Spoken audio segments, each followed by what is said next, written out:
কৃষ্ণ। আমরা আজ এসেছি জগন্নাথের রথযাত্রার নিরাপত্তা বিষয়ে আলোচনার জন্য ইসকন কুমিল্লা ডেলিগেশন এসপি অফিসে এসপি মহোদয়ের সাথে কথাবার্তা বলি।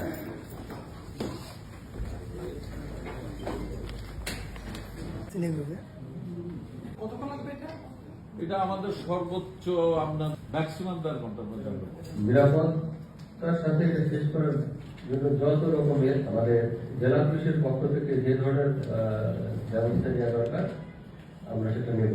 তো আমাদের সেই নিরিখে কুমিল্লাতেও আমরা চূড়া একদম বাদ করে দিয়েছি, উপরে বড় চূড়াটা থাকবে। কথা বলতে পেরে আমারও ভালো লাগলো।